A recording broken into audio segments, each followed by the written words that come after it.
band coming out of Baltimore, Maryland has likely been seen on your TikTok feeds.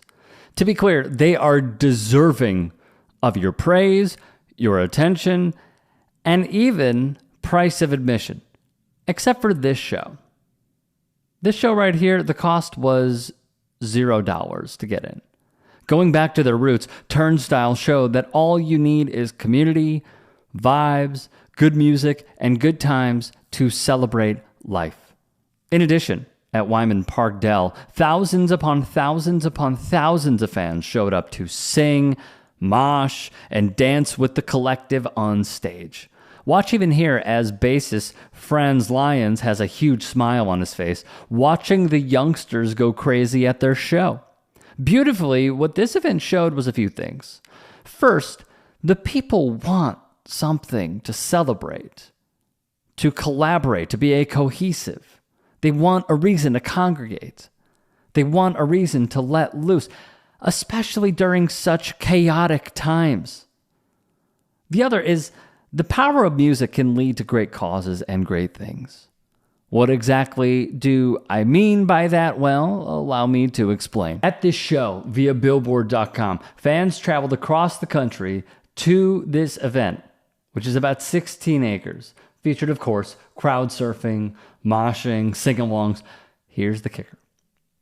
QR codes were seen throughout the park that allowed fans to donate to a cause that is called Healthcare for the Homeless, which offers medical, dental, therapy, and addiction support services to Baltimore's most vulnerable populations. So before you're watching these videos and you're thinking, not really my thing, not into punk, not into this sort of genre, number one, you. Number two, you should realize the causes that are going into what they want to support and how their music can be a driver for things that oligarchs don't want us to have.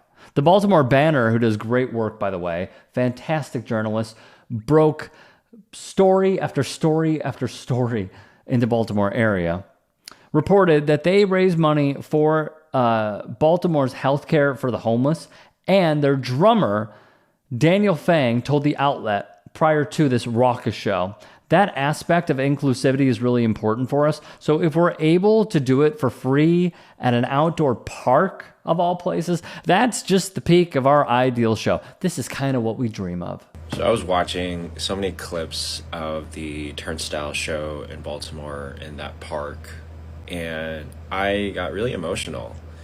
Just seeing waves of people on like a really sunny day. You can look into the crowd and it's people that, are older. There were kids dancing on the stage. There were seeing people. There were just random people passing by. You can tell it was just a collection of very diverse groups and people. And they were just all having a really good time. And they were all able to bond over the music that Turnstile was playing. And not to be corny, but honestly, this is what it's about. Just bringing different types of people together and having a really good time. I've been really critical of the kind of new indie label that Turnstile's had, and it's brought on a lot of, you could call it posers, and thinking, hardcore is, cool and heavy and edgy. But I think at the end of the day, if they're able to bring in a crowd of just different types of people and they all enjoy the same music and have a good time, I think that's really what it's all about. And yeah, I think in times like this, we really need to focus on just bringing different groups of people together, and I think that's just really meaningful. So yeah, Turnstile Summer. I wish the tickets were cheaper in New York, but I'm super excited for their new music coming soon. They would also print this, which is very important. Unregistered nurse booking founder Dana Murphy, who would be organizing the concert with the group, said that the band financed this whole event themselves, without sponsors. She said it took a team of 60 and 70 people to execute the vision of the band, which had been in the works for 5 plus months. Murphy's proud that the event went smoothly and was received ever so warmly.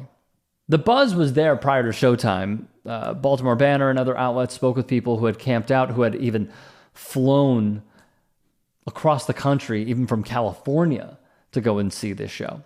And Turnstile was building up buzz because they had not released an album in 4 years, so the anticipation was building off a Grammy nom. Christina Bauer, the director of development for Healthcare for the Homeless, spoke to WBAL-TV and said this, quote, "We deal with everything from primary care to behavioral health. We have an OB clinic, dental clinic, pediatric clinic. They launched a program, street medicine for people who can't access services. They are trying to reach people where they are and provide care in a way that would make sense to the patient."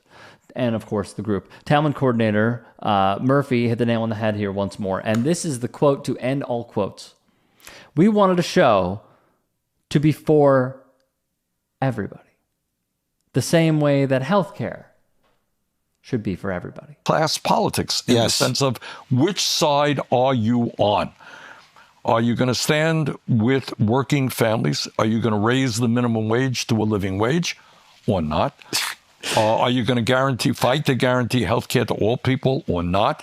Are you going to demand that the wealthiest people start paying their fair share of taxes or not? Those are the issues. And no one cares what color you are, what your gender is, et cetera, et cetera. You retweeted a post by Bernie Sanders that said, yes, we waste hundreds of billions a year on healthcare administrative expenses that make insurance CEOs and wealthy stockholders incredibly rich, while 85 million Americans go uninsured or underinsured. Healthcare is a human right. We need Medicare for all. What about an economy in which we join the rest of the industrialized world, guarantee health care to all people as a human right, and where we don't pay the highest prices in the world for prescription drugs? Those are the issues. Liz, there's a reason why he's so popular with independents. He sees it accurately. And by the way, the deep state tried to kill him, right? I mean, quote unquote kill him. You're running for office. If you, in your heart, understand what's going on in Gaza right now, and again, it's almost painful to talk about it. The United States is complicit in the starvation of children as we speak right this moment. Okay, mass malnutrition, etc. And you say that's wrong, man. And I'm not going to give Netanyahu another nickel, but I know that the day I say that, AIPAC is going to pour a huge amount of money. So what's the choice you have? The choice you have is, okay, they're going to throw a lot of money at me, but I'm going to make this a major campaign issue.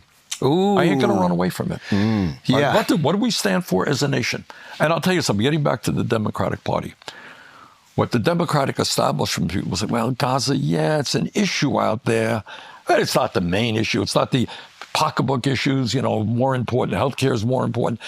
But you know what? I'll tell you this is my own view, is what people have a sense, consciously and unconsciously, if you are turning your back on starving children in Gaza, why the hell am I going to trust you on anything? It's a great point. Is that a fair point? I think it's a very fair point.